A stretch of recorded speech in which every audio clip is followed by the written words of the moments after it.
გამარჯობათ მეგობრებო, რამოდენიმე 2 წუთით წაგართმევთ ყურადღებას. მოკლედ მინდა კიდევ ახსნა თუ რატომ აჯობა ირანს ისრაელმა სხვა კუთხით ერთი კუთხით ახსენი და მინდა კიდევ ერთი კუთხით ახსნა. მოკლედ ეს არის მთავარი ის რომ დემოკრატიით და დასავლური ღირებულებებით. რატომ ჯობს დემოკრატია დიქტატურას ახსნი ახლა ამას. დემოკრატია ნიშნავს დემოს, ანუ ხალხის მმართველობას. ხალხის მმართველობა ნიშნავს კონკურენციას. კონკურენცია ნიშნავს ბევრ პროფესიონალ ადამიანს კონკრეტულ თანამდებობებზე თუ არა თანამდებობებზე და განათლებულ ადამიანს და პროფესიონალს.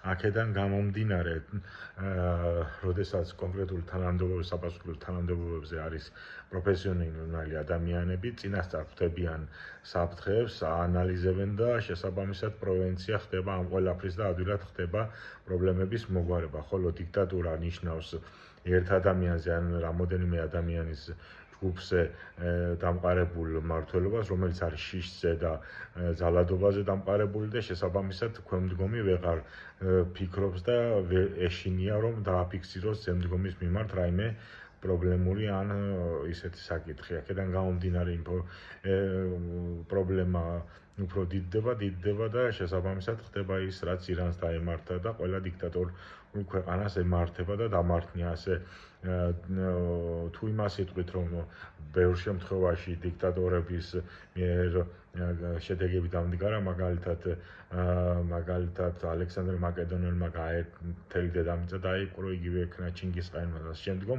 ეს იყო მხოლოდ ერთ კაცზე დაფუძნებული სახელმწიფო, რომელიც მათი გარდაცვალებიდან ალექსანდრე მაკედონელის შემთხვევაში ეგრევე დაიშალა, ჩინგისხანის შემთხვევაში მალევე დაიშალა მომდევნო თაობებში და ამ შემდგომ. ხოლო დემოკრატიის წარმატება, დემოკრატიამ ყველგან გაიმარჯვა. პირველი იყო ბერძნები, რომლის საშუალებითაც ამ სისტემით მსოფლიო დაიპყრო ბერძნებმა, შემდგომ იყო დემოკრატიულ საწყისებზე, კონსტიტუციაზე, სენატორებს და შემდგომ რომის იმპერია და მისი წარმატებული ისტორიაც ვიცით.